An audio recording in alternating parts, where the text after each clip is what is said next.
Did you know that there are books mentioned within the Bible itself that simply disappeared? Texts that could change what we know about sacred history, but which never reached us. Why did they disappear? Who wrote them? And most importantly, what was in them? Today you will learn about the lost books of the Bible, and in the end, you will discover a surprising detail that may be hidden in plain sight. Imagine the prophet Nathan, companion of King David. He wrote an entire book about the king's exploits, but this text never made it into the scriptures we have today.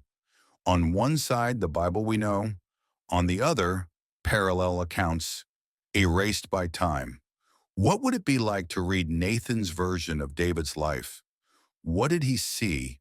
What did he record? And what has never come down to us? This tension between the known and the hidden is what guides our investigation. The first lost book that appears in Scripture is the Book of the Wars of the Lord, mentioned in Numbers 21, an enigmatic title which suggests battles, strategies, and stories of faith in decisive moments. Later in Joshua 10, we hear about the Book of Jashar, a poetic and historical record so important that it was used as a source for the biblical text itself. But it doesn't stop there. In First Chronicles, the book of the prophet Nathan, and the book of the seer Gad. These are not later apocryphal writings. They are books mentioned in the Bible itself, and that simply disappeared. Where did they go? And why have they never reached us? This is the question that echoes in each forgotten citation. Fictional researcher Daniel Haran explains, these books were likely official records, historical and poetic texts that circulated in Israel, but were not preserved through transmission. Dr. Miriam Cohen, an expert on ancient manuscripts, comments, the fact that they are cited and inspired texts indicates that they were known and respected in their time. The mystery is, why haven't they survived? Was it a waste of time or a deliberate choice by the compilers? These statements reveal an even greater enigma. To what extent do we know the entirety of sacred history?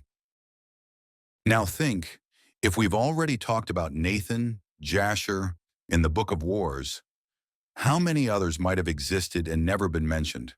And what's more, could some fragments still be hidden in ancient libraries, caves, or private collections, as happened with the Dead Sea Scrolls?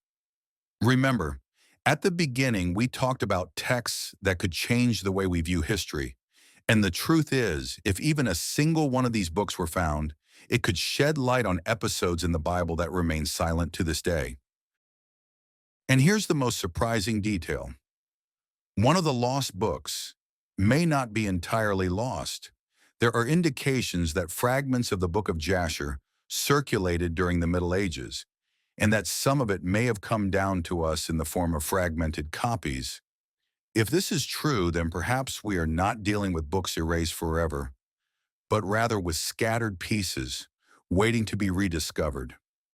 And in the next video, we will investigate whether any of these fragments still exist today and what they reveal about the Bible as we know it.